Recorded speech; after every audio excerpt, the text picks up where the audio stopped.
Vergier, the UCI downhill world champion. Won it on this track just a year ago.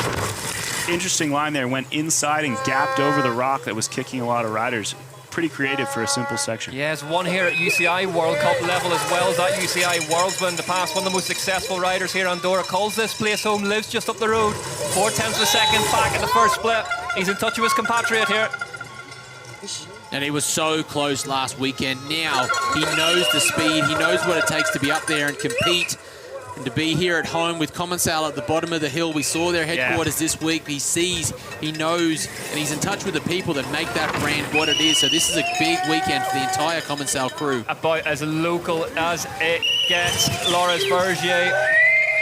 You see the difference in riding style between Loris and Thibaut. Loris is just so smooth, light on his feet.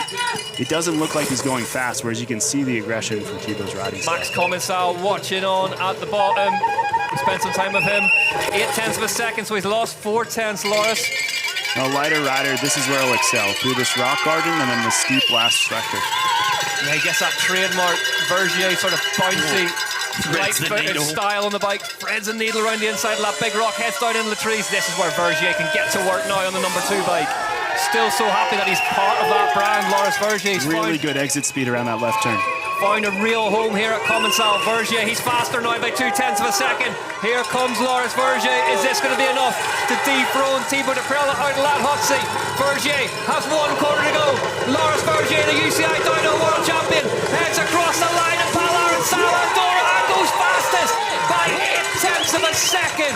2 minutes 36. Into the next section here. This is the key part as Martin comes in with a little bit of huckabuck side to side. Martin's got to carry some good speed through here. Such a casual character until he grabs a set of handlebars. A little look up there. Martin Mays, such an entertainer on the bike. Great to watch. What can he do at the second split as we wait for the time, wait for the inflatable split marker to arrive. Looking really, really good so far here. Dancing the line between aggression and precision really nicely. Good acceleration out of that corner as well, Nico. Yeah, he carried good momentum. That's a crucial turn. Here we go. Mays, 0.5 second faster than Vergier. Tony Seagrave liking what he's seeing so far. It's good to have that gap in the first 2 splits. We've seen what Loris has done before. We've mentioned it multiple times. He gets the huck over the rock. Pulls across there really nicely, done 0.2 of a second. He's lost a little bit of time, but now he's into the trees. He's going to have to carry really good momentum across this ski piece and then commit through this bottom woods. 0.2 is not much margin considering how fast Loris was through this sector. Martin Mays has been green the whole way down here. Is this going to finally challenge that time of Loris Vergier? Set early in the final session, Josh. Yeah, good hard exit out of that left-hander. This is where Loris accelerated. Martin is carrying some great speed through the rocks. He goes low. He's lost 0.1 of a second, so he's missed out on 0.3 so far. He's nearly 2 tenths back. Can he make it up with 1 quarter to go? Here comes Martin Mays for a bay FMD. Down towards the line. Is this going to topple Vergier? He goes second by only 0.3 of a second. Here he comes, the Irish national champion, Oisin O'Callaghan. But he's doing really good considering how dry this track is today. 0.5 second, a split 1 for Oisin O'Callaghan. We know that there's not a whole lot of time in that particular split, but the importance of them seems to rack up as they move further and further down the course, Josh. Another rider that just has such a chilled, unassuming style on the bike. The speed that he carries, when you look at him at times, he looks like he's riding quite casual, but he is charging hard. Gets a couple of pedal strokes. We'll see if he can crack that magical 56km/h barrier coming down through the speed trap in this next split. Gunnar watching on, 0.3 of a second. He's found 0.2 of a second. Who'd be a team manager at the minute? This final session here in Pal Arinsal, Andorra, round 6 of the UCI Downhill World Cup. Oisin O'Callaghan currently on course for the YT Mob. He got out of that rock garden and around the left to that tall rock better than anyone I've seen. He carried really good speeds. It's coming back towards him. He's pulled back another 0.1 of a second. He gets the backside of the double jump into the trees. 0.2 of a second back at the third split for Oisin O'Callaghan now as he heads into the penultimate wood section. Looking good for the young Irishman here, but he needs to turn the lights green. He's looking really aggressive. This was the section where Loris pulled out a huge margin. Look at the exit speed. This is aggressive. He's anticipating what's coming, which is a good sign. He's still within 0.2 of a second here, so if he can lace this one up. Really nice gap out of that rock garden. He carried good speed out of this woods. Here comes the Irishman, Oshino Callahan, down towards the line. What has he got for Loris Vergier? He crosses the line and goes third fastest by 0.3 of a second. If Goldstone can get a win today, he will become the first elite male to win five races in a row. Jackson Goldstone sets out on course in an attempt to make history. He's a hard rider to bet against, especially the way he's riding right now. But this track today, I think he's got his work cut out for him. This suits some of the other riders, some of his biggest competition really well, but it doesn't mean that he's out of the race. Josh Aaron Gwynn won 5 in one season, but not consecutively in 2011. How big a result would this be if Jackson Goldstone can get a win today? Oh, it'd be humongous, and it definitely, and especially in the very terrain we've seen these performances over. It's not just like one terrain is suited to him. It's back to back to back to back on all different types. Right now, he's slightly back in a section that we probably would assume Jackson would not excel. His creativity, the way he picks apart the technical sections will all be in the second half of this track here today. He's 0.4 of a second back at the first split. The man who's wearing the green of the UCI World Cup overall points leader, Goldstone. Huge lead in that competition now thanks to 4 wins back to back to back to back. Heads towards the second split through this slightly tweaked section here in Pal Arinsal, Andorra, at the 6th round, 2025 UCI Downhill World Cup. Needs a nice little exit here to carry speed down. We know he's not the biggest rider out there, Nico, so he might lose some time here. Let's get him into the second split. Goldstone, fastest by half a second, Nico Mullally. Oh, he's right where he needs to be. I was going to say if he can be within a second of Loris, he should be able to tear this bottom section apart, but he's ahead by half a second. 5th in qualifying yesterday. What, Josh?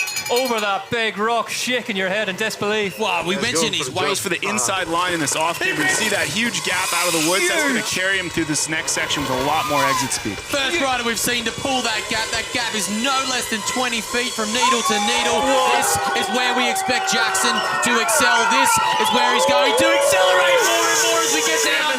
7/10 now at the third split for Jackson Goldstone. He's using all the track. You see him all the way on the left side over that triple where it took Emery out.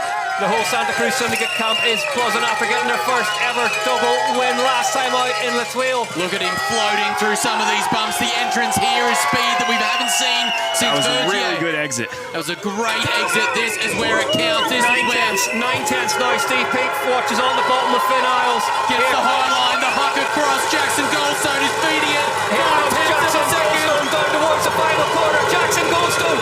Is it going to be a famous 5 for Jackson Goldstone?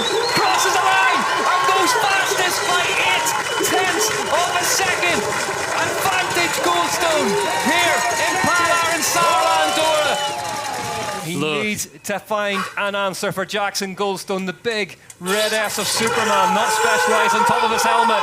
Lloyd Bruni leaves the start hut and gets to work here in Pal Arinsal, Andorra. Look how calm he is. He's whooped at 120 to 130 in the start gate. Whoa. This man means business. Super Bruni with Superman launching this weekend. What a moment. Bike squirming around underneath him slightly through those corners, Nico. Yeah, pushing the insides of the turns, trying to avoid some of those braking holes. Just a little bit looser there, but he looks like he's really composed, even though he's hitting those gnarly lines. Look at the composure. Beautifully done across corners. there. Bruni heads towards the first split. What is it going to tell us about how this is going so far? Bruni, fastest by 1.2 seconds. Lloyd Bruni on a run here in Pal Arinsal, Andorra. The calm, the composure, and the speed of the champion coming down the first split. 1.2, he's going to need it. And he gets the double jump. Hand. And that will have got Jackson Goldstone's attention at the bottom of the track. Bruni heading towards split 2. What's it going to tell us? Absolutely sensational through the top split. Bruni is building a margin here. We have seen Palazari and a couple of other riders go bananas up top. Can Bruni build enough of a buffer now? We saw a very similar run from him last year at the World Championships, was up by almost 2 seconds going into this third split. 165 beats per minute on the Whoop Live as he heads down towards the second split. All eyes on the top left-hand side of your screen. Bruni, 1.4 seconds. Josh, he's found another 2/10. He's building. He needs this at the top. We heard Jackson had to just deal with the consequence in the first half to feed it down the bottom. This looks like the Bruni of old. Bruni is charging here today and leveraging every single ounce of the champion that he is. Look at the speed through the key section. The speed under the drone is obvious and absolutely flying. Like Bruni got a win in Bielsko-Biała at the start of the year. Heads down into the open, crosses another split. It's 1.3 seconds. He's lost a 10th now. He won the first of 5 UCI world titles here back in 2015, beating Greg Menard and Josh Bryceland that day. Here comes Loic Bruni.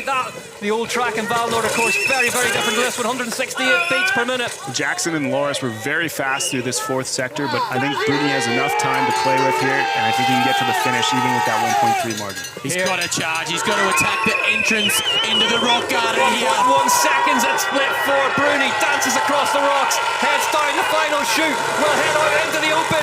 Is this going to be Loic Bruni's second win of the year? Loic Bruni, is he going to break Jackson Goldstone's heart? Loic Bruni crosses the line and goes fastest in Pal Arinsal, Andorra. What a run from Loic Bruni. Bruni back to his very, very best.